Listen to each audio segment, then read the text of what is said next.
OpenCV. We're going to look at OpenCV a little bit, a fair bit. TensorFlow Lite. It's mostly going to be how to set it up, where to get it, what example I suggest you take if you want to experiment with it. And given time, I want to show off a little bit the Perfetto. Who's aware of Perfetto? Who's used it here? Just raise their hands. So that's actually good. No, almost nobody, except a couple of people I expected to raise their hands. So it'll be a little intro. It's a really nice tool. I had to use it, well, I'll get into the story first, and then we'll find out why. So, I'm Etienne Caron. Hi. I have a company that I started in 2020 called Caron, which has a nice little graffiti-like logo that people find kind of funky, in both good and bad ways. My story, I effectively started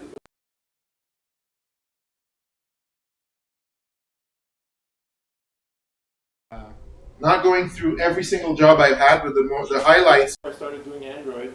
I worked for a company called 8D Technology, who are behind the system you probably know and hopefully love, Big C, which is also in all sorts of cities. You have it in New York, you have it in London, etc. Under different names. They've been acquired by Lyft. Ooh. But that's like recently in the history. I also worked for a company called RTL, and I was doing a stint in France, which was kind of an interesting thing, but that's a story for another day. I worked for a company called Nuance, and that was my first official mobile job. I was doing iOS development at the time. I started, and they were impressed with my Java, so I ended up doing backend. I worked there for about like 6 to 9 months, and then I got recruited into a company called PasswordBox, who were like a buzzy startup at the time. Password management, like it's still around. PasswordBox isn't. It was acquired by Intel, and funny story, like they usually when you're acquired, they give the founder like a little glass, award, right? And the terminology for those are tombstones, because your startup is effectively dead. So nice touch, they gave us all one, and effectively, yeah, the startup was dead 3 years after they closed the doors in Montreal. But it was like a nice success story. I'm also part of the Google Developer Expert Networks, as a few of you are as well. It's like a nice platform for folks to get a little bit of funding so that we can do community talks, mentoring, and all of that. I worked for Shopify. I was a staff developer there. A highlight of my career, really a fun place to work. They really stopped doing most of the Android native development, and I didn't feel like I would deserve effectively the staff developer title if I was doing React, because I would have been a total noob. So I decided to leave in 2020 when that pivot was starting to happen. But claim to fame, I worked on the main admin app. I worked on something called Hatchful, a logo maker. I'm pretty proud of that one because that's like stats from like the other day. It still got 4.7 stars, more than 1 million downloads. I worked on a couple of big apps like that, but that's the one I'm pretty proud of because we started it from, like infancy design. We did the whole project sprints and the design sprints and all that, and it was really a lot of fun. 2020, I'm working as my own company. My first big project was for Bell. We did a Formula One little racing project. I'm going to not talk about that too much right now, but here's a little bit of what it looked like. Web-controlled, WebRTC controlled remote cars, had an Android phone in them. You could control them remotely. Really cool project. And that's all I'm showing for that. Okay. Today, more relevant to what we're going to talk about today, I have now a contract for a company called Caper, which was acquired by Instacart, let me think, 2 years ago. So as you can see, it's effectively your checkout counter in your shopping cart. And so now you might be wondering, okay, so you're talking about computer vision. Oh, I see, right? There's like a few things on there. And yeah, that's exactly what I was working on and what we're going to look at today. Now what's kind of interesting about, I'll leave that up. What's interesting about these carts is the way they're built. I'll give you a little story. There's the tablet right up there. You have like a connector for various Interact payment machines and whatnot. That tablet is not the only device on the cart though. You have another computer, a Jetson board, a proper NVIDIA Jetson computer. And that's the one that's driving the 4 cameras and capturing images from the 4 cameras. So most of the CV work at Instacart Caper is really happening around that Linux machine. looking at the 4 main cameras that we can see lit up with neons right there, and then capturing live whatever you chuck into the cart. It's actually sometimes fairly impressive. I've seen people do like, box flips, and then it catches it as it falls into the cart. That's always like the nice sort of golden, like, ooh, we got it type moment. There's also different sensors and lights, as you can probably guess, the big one being the weight sensor in the cart itself. Now, those things are expensive. I don't know the exact number, but let's imagine it's like at least 4K US, right? I think it's not exaggerated. Those things are like 100 pounds, heavy lithium batteries, the whole bit. So they want to cut costs. So what do? Well, they're going to look at, okay, we have an Android tablet with a few front cameras that are not as powerful as the big CV rig. But what can we do? Can we actually leverage these tablets, perhaps improve on the tablet, and start doing all our inference and our computer vision stuff on the tablet? And that's where we are. So I was called into this little project by the CV team, and the goal was effectively pretty simple. They wanted to see if the performance was possible, but the actual job was produce detection. So you're in the produce section, you're looking at a bunch of bananas and apples and whatnot. So the idea is that that's usually a pretty difficult flow, right? You need to sort of say it's an apple. You probably need to enter a little code. They often don't have a barcode at all. Very often it's per kilo or per pound, so you need to weigh them and all that. And the number of clicks you need to do when on these carts to enter produce in there is kind of annoying. So what they wanted at a very baseline feature is, let's detect that somebody's taking a bunch of bananas and just pop up the screen that says, hey, you're putting produce in the cart, we think, and you start the flow a little bit faster, right? That was the big concept. Right, I'm not forgetting it. Yeah, cool. So I'll start off by saying that those tablets are, as far as I can tell, ridiculously underpowered compared to like Pixel 4 or something like that.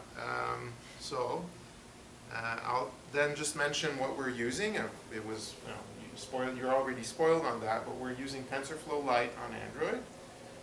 Who here doesn't know what TensorFlow is? I'm putting you on the spot, but okay, so I'll explain it a little bit. So if you're thinking of machine learning, right, usually you have a big computer in the cloud, GPUs, and you have a couple of ways of running most machine learning models.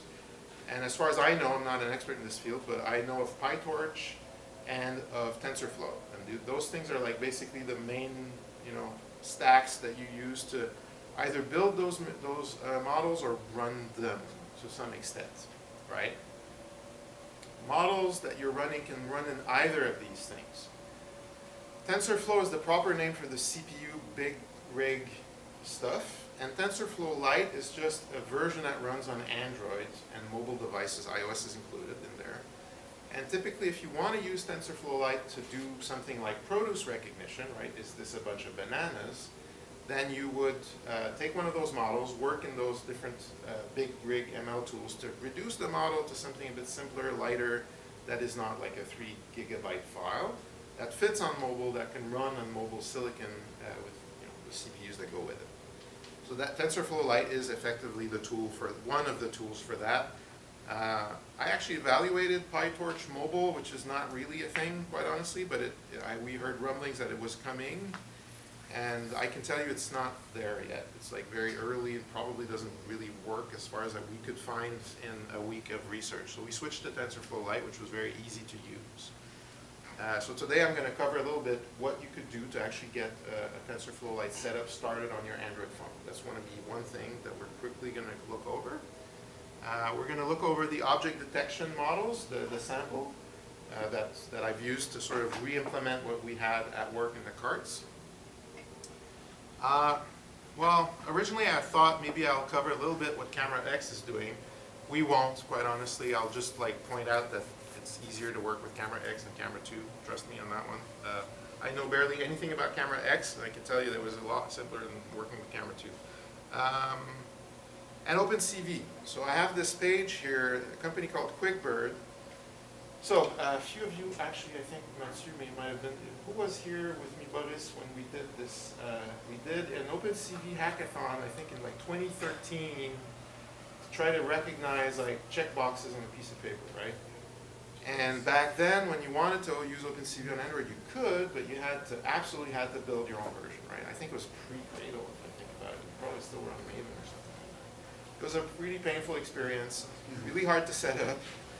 So the good news is, nowadays, there's at least a couple of folks that have been gracious enough to put pre-compiled binary copies of OpenCV for Android on various Maven central type servers. And QuickBird is the one, so I wanted to just put them up there so that people know. And if you're curious to find out exactly which project it is, it's like a QuickBird Engineering OpenCV-Android. Worth a little screenshot if you want. I can repeat that later when we're going to be done. But for me, that was like a nice discovery for this project when people started throwing OpenCV around, and the CV team was like, oh yeah, look, we have our own setup with the build. Just to give you context, the build for the cart, I've never seen such a complicated build in my life. It's the app takes, well, to be fair, Shopify was pretty high up there, but like the build for the cart has like a lot of legacy stuff. It's quite complicated. And when the CV team was telling me, hey, we should add this like new C++ compilation step in there, I was like, yeah, I'm not sure that's gonna work. And then I was really, really happy finding that specific one and finding out that it worked plug and play with all the code that they had developed in their prototype so far with a properly built copy of OpenCV. So it's pretty close to what you would get if you're at the latest version of that. And we're going to talk a little bit, I'm going to demo a little bit Perfetto. So we touched on that. The Perfetto, if you know a little bit the profiler in Android Studio, it's very similar, but the fun thing about Perfetto is it works outside of Android. And for the story behind the carts is that build being what it is, and like the tablets themselves being pretty old Android tablets, in fact, the profiler works kind of sometimes. But Perfetto works perfectly every time, and it gives you an X-ray vision of who's doing what type of work on the cart, even if you have, like the cart, 5 different processes doing all sorts of random stuff and talking to each other, and being very hard to detect where the CPU usage is going. And don't even get me started on custom-built USB camera drivers that we have on these rigs. To diagnose those was really difficult. I couldn't easily do it until I found out about Perfetto, which gives you like really that full like X-ray vision like into the system right up to your app. So I'll explain at least how to set that up and try it out and show like a very brief Perfetto tracer. I'm still a noob at this stuff. I've seen in-depth talks that are, we could spend an hour on Perfetto, but we won't. All right, cool. How long am I in now? Have I been speaking for 20 minutes? Probably, right? Somebody tell me. All good. All right, so I'm gonna sit down at this point because typing standing up is not a good time. T'amener un petit banc. I'll take a lower chair so I have a chance to read. Oh, thanks. Actually, give that this. Oh, okay, we're good. So yes, in case you're wondering, I have no shame about fully admitting that ChatGPT and all sorts of nice little tools helped in preparing this presentation. What I found super interesting is that somebody I know who works in machine learning posted this on LinkedIn today, and I thought it was pretty. He builds like really. He worked for what's the big Montreal? Was it Element AI or no? Not at all. What was the big AI company in Montreal, like with Bengio, what's his name, who are like researchers and like the top dogs. Yeah, I think. So those folks like just basically saying, hey, I love these things because they can, even though I haven't done AWS in ages, it can remind me of enough stuff fast enough that I can be, dangerous in record time. Like it gives me enough knowledge to arm myself to be doing some interesting things in really short order. I am feeling a little bit brain dead here. I'm trying to screen mirror. Thank you. I have been. Oh my God, I feel like an old guy that's going to need help to just like set up his mirroring on his Mac. Just his main displays, extend displays. Why is this not? Ah, there we go. Mirror. Thank you. Okay, we're good. The menus have been changing around on me, so I kind of forgot where I had this stuff. Okay, cool. So back in the code. All right, so I have already a small demo app that I'm going to start up just to show you what the TensorFlow app sort of looks like. To not spoil anything though, I'm going to, all right, well, you know what, I'll start off, no, not to let anybody sit there like for nothing. I'm going to get it started and spoil everything, but we're going to go in detail how things work. Cool. So I'm just going to start, like, effectively what I did is I went onto the TensorFlow website. I got, as I was mentioning earlier, one of their very basic demo app, which is object detection with Android, right? And all this is like, it comes with a few pre-built models. You have a selection of 4 different models that have different speeds and characteristics, but they all do kind of the same thing. Like we see in this frame here, they detect stuff in the image with, like, you know, nothing crazy as far as like accuracy goes. Like I tested on my cat. If the cat turns around and shows us her butt, it's like a dog all of a sudden. Nothing crazy, but it works pretty quick, and as we'll see in a sec. So that's like the starter block of this whole today, this whole demo I'm doing. So if you want to, you know, try it again at home, fairly simple to set up. You just follow this guide, and then you should have had enough time here to sort of take notes as to what project I'm talking about. All right, cool. So I have my Android app here, and my Android screen here, sorry. I'll just start this right off the bat. So the little story is I've already modified this sample to show us an OpenCV preview screen. And so I'll just put that up on screen. So hi everybody, how are you all doing? Your people, persons of interest. I saw a motorcycle somewhere. I don't know what that's going to be. It's a mouse. It's a suitcase. It's something. Okay, cool. And you can see on the left side, I have like this funky little screen going on, right, in black and white. It's like Art Nouveau or something going on there. All right, cool. So what is going on there? Well, we'll get to that in a sec. I'll run through like the key points of this sample, what you need to understand about it, which is really nothing super complicated. So we're back in XML land with this. Is this big enough for people to actually read it? I suspect it is not, right? Let me just like pop up the proper presentation mode, and we'll hope it's not massively huge. Yeah, this is readable better. Better? Yeah? All right, cool. So very dumb and simple layout. I'm just going to alt-tab between those two things. So as you can see, there's like effectively what looks like only 2 different views in the linear layout. I really had to look it up. I'd forgotten how those work. So yeah, first block here, we have a nice little linear layout, which has actually, in fact, 2 different things, right? We have an overlay, an OpenCV overlay that is used as a target for a calculated image that we'll see in the code in a sec what that looks like to calculate this OpenCV stuff. And we have a frame layout that itself has a camera preview and a custom-made overlay view that comes with the TensorFlow sample that puts those rectangles and descriptions over the things in the image to just identify the targets. All right, so nothing crazy. That's effectively all we need to know about the UI. Now, if we jump back into the camera fragment, I'm not even going to look at the rest of the app. It's boilerplate Android stuff. It's not all that interesting. And we're just going to look a little bit at the structure of this camera fragment to sort of get a big picture idea of how things work. So there's like really the key places. I'm going to jump right into them. There's the on view. Where are we? Yeah.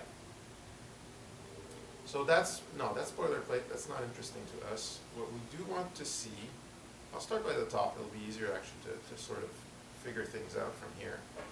With Camera X, you have something called an image analysis right there, which allows you to sort of put steps in there and grab the images and do stuff with them, such as send them and bypass them and send them to TensorFlow, right? So what we want to look here is like simply, okay, where are we using this image analyzer? And we're setting it up here. We are setting it up in bind camera use cases. And so are we doing anything interesting here? Well, I think there's a few key points I thought were kind of cool. Like, you know, it really allows you to have like interesting strategies really easily, Camera X. Another thing that I think is worth pointing out that probably would ordinarily seem like pretty like, who cares about that, is that you can really set the output image format. So here an RGBA quadruple H. So if you don't know what that means, well, an image is encoded right in red, green, and blue. The A stands for alpha, it's the transparency. And the 8s are effectively saying like we have 1 byte, I think, pretty sure, per color or transparency information. The reason that's worth mentioning at all is that OpenCV and TensorFlow like this format. So it makes for a lot less transformations when you're mucking around. So that's worth noting that in your mind, like, oh, there's a facility there. It's worth mentioning because, trust me, it's a bit painful if you have to mess with this stuff otherwise, which we do have to do with the Caper Carts, for example. All right. So once you've done this, you can create yourself 2 little buffers that are about the size of the images that we're going to be working with. And that's about it for the setup. Now next, we want to look at really more the fancy fun stuff.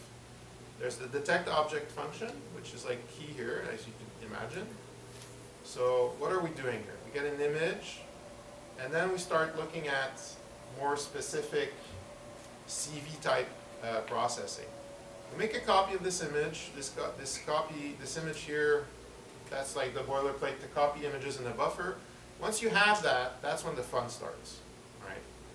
So how do we work with OpenCV, and why are we working with OpenCV, you might be asking, which is like actually a really good question. So just to get back on the screen here, you might be wondering why, like if say I'm stationary, right, we can see that OpenCV in the example I'm giving effectively removes the non-moving background, and exactly, right, if we move our hands or doing stuff like this, we only see effectively what has changed in the frames, right? It does this little funky effect where we kind of see what used to be behind my fingers a little bit. Now, that's because my background remover is really badly adjusted because I just rushed to prepare this. But if you think back to my produce example, this is where you would go and say, prepare the images for TensorFlow to help with the processing speed. So the key is, if you're on a really resource-constrained machine and you're running one of those models and you have, say for some reason, your camera forces you to ingest 2K frames, like the frames are 2000 by 1000 for driver reasons, which is the thing we have with the carts, then it becomes key to isolate the sections of the image that actually interest you for processing. You're in a shopping cart. Behind the bananas are like an unmovable grid, right? You don't want to scan this and give work to the classifier every single time. You only want the classifier to look at what has changed in the image. So by using OpenCV, you can create really fancy filters that allow you to sort of lighten the load on any type of model that you're running afterwards. So that's what this is for. Yeah, so how does that work? So once you have OpenCV installed in your app, so I'm actually going to do the full thing here, and then again, I kind of need somebody to watch me on time. Sam, where's Sam? Sam's going to tell me. Still good. Still good. How long has it been? 30 minutes. Okay, I'm gonna, okay, good. And we said 40 at first. I wanted to do only 30. Okay, I'll stretch a little bit, but I'll keep it to the point. All right, so very quickly, if you want to do this similar project, you want to have the OpenCV contribs files. Now we're using build catalogs here. So what's the link? It's this one right here. The reason it's not only OpenCV but OpenCV contribs, it's an extended library with contributions from the community. You get both libraries in there, so that's why we're using that one. The other big dependency that's very important is TensorFlow. Where's TensorFlow in here? Where's TensorFlow? TF Lite. Right, that's interesting. I'm probably looking at the wrong Gradle file, but who cares? I'll just show you where TensorFlow is. So you want to be including dependencies such as these three. Those are documented in TensorFlow project, but just to give you an idea, it's like a simple plugin for Gradle, so that's it. OpenCV is a C library, so when you're doing C library inclusions on Android, what do you need to do? And those are documented, by the way, or ChatGPT will tell you, but you really need to do a system library call. So if ever you're working around with OpenCV and it just goes like, I don't know what the heck you're talking about, the error message actually also tells you this. It tells you, did you remember to include and load the library? So this is what this means. You just need to statically say, hey, load the C code in there so we can actually use it. All right, once you've done that, then we're in good shape. We're going to go back to where we were. We can start using OpenCV constructs. One of the big ones is mat from matrix, I think. And all this is really a place where you're going to dump your bits and your pixels and your image data.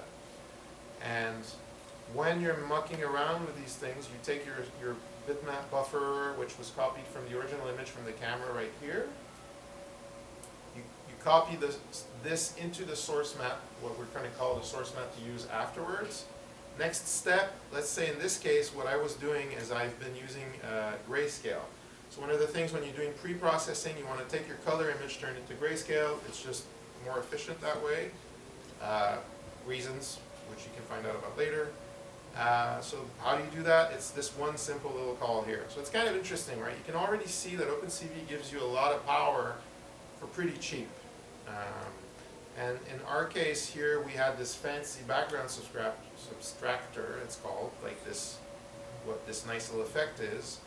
And how you configure that, or how do you use it? You simply apply between two mats, and it copies the information, the new information. And by the end of all of this, once you have the final work, you turn it back into a bitmap, and you assign that bitmap a bit later to the background view.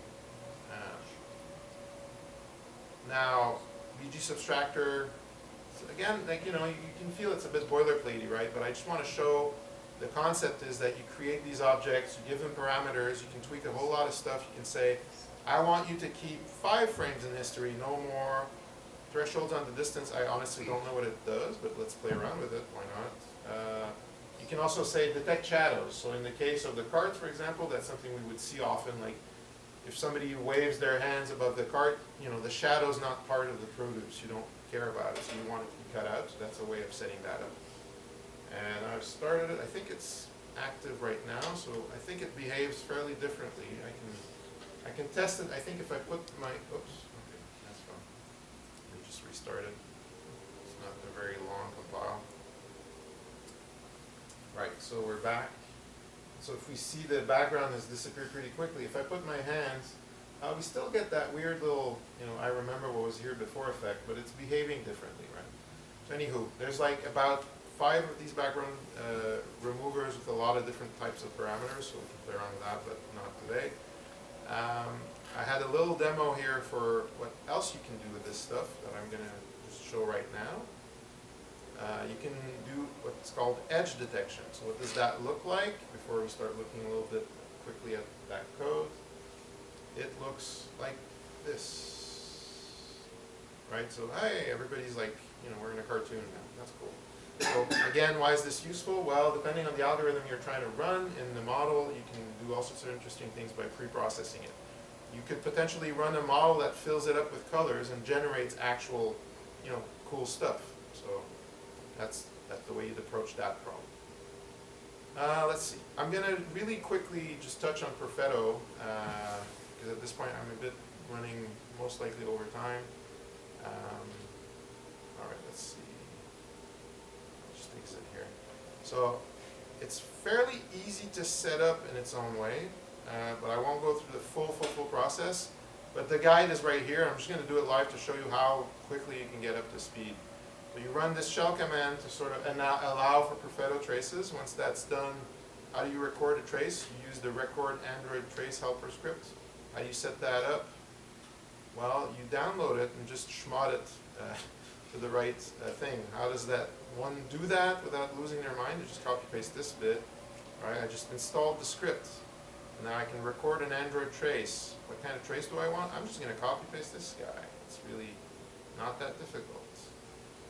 And what that will do is that will record, I believe, a 30-second go away. It just really worked my shell right there.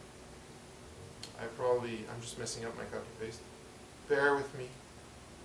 Bear with me, we'll get it right.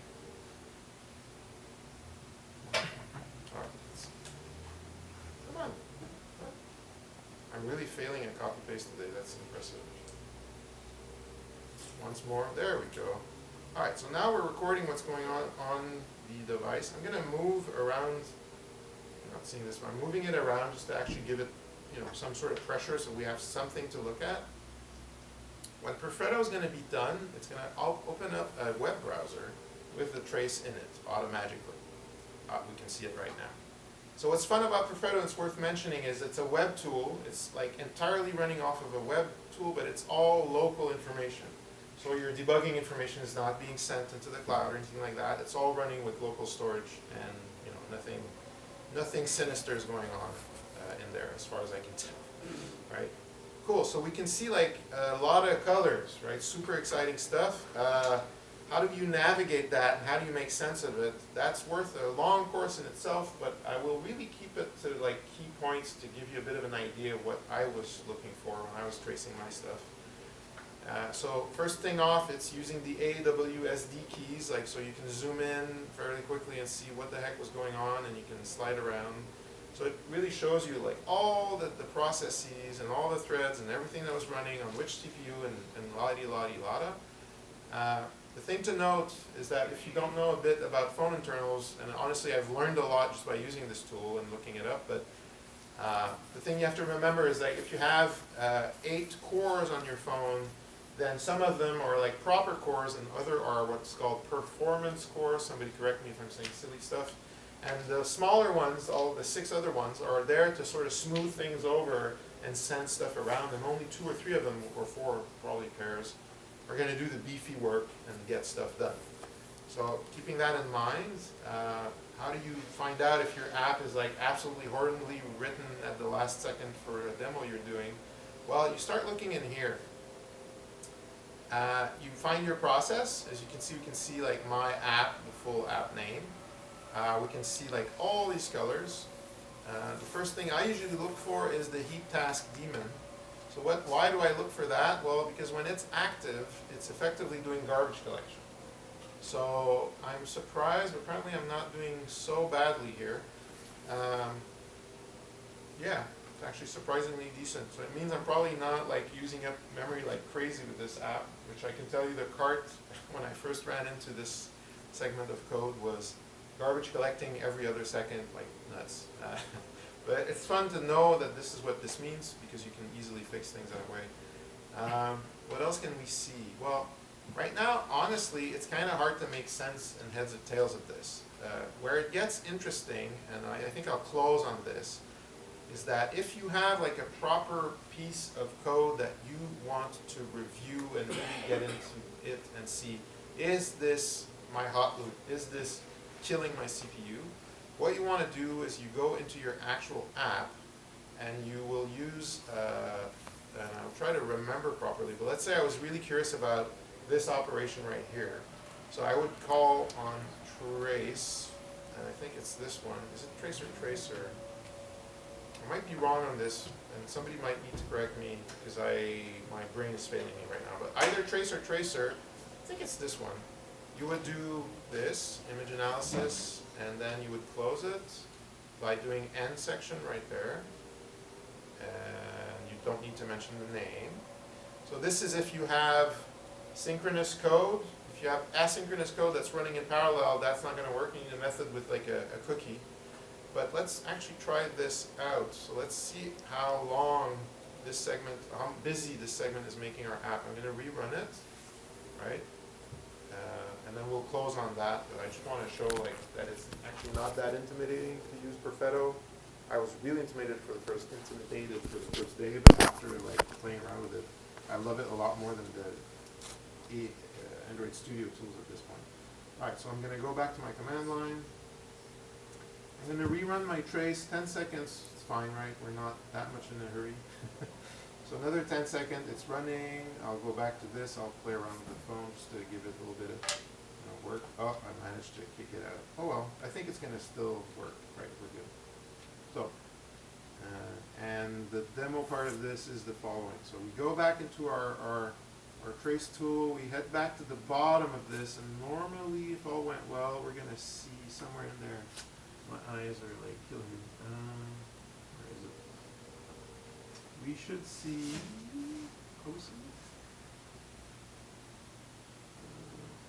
well, anyway, I'm probably just not seeing it in somewhere in there, but we would see typically one row following our tracer, our trace.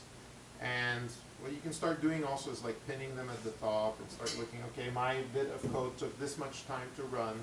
And if you start chaining them, what we were doing to really optimize the heck out of everything was really chaining these up, looking at the number of milliseconds spent into each of these blocks. It helped us figure out that whenever we copy bytes in memory, it's actually super heavy. And just by fixing a lot of our extraneous copies that we didn't need to do, we improved, honestly, like the app that we were on at work, we had classification going on at like about a second whenever movement was detected. It would take a second to say if it's like, you know, hot dog or hot dog. And by the time we were done, we brought it down to like 20 milliseconds of processing time. And so I can tell you that this tool is really worth it. And if you start digging down into it, what's super powerful about it, and that's like, I promise, the last thing I'm going to mention, if you click on one of these slices, they're called, you can see that it's going to pop up at the bottom like this detail of the slice. It's going to tell you really like how much time it took, when it started, and all of that. But what's really nuts is that you can do SQL queries about this, around this. So if you go into the query SQL segments, and I just copied the query, you can sort of hit it up and find out, wait, that's not the right block, right here, right? You can get the slice and all the info.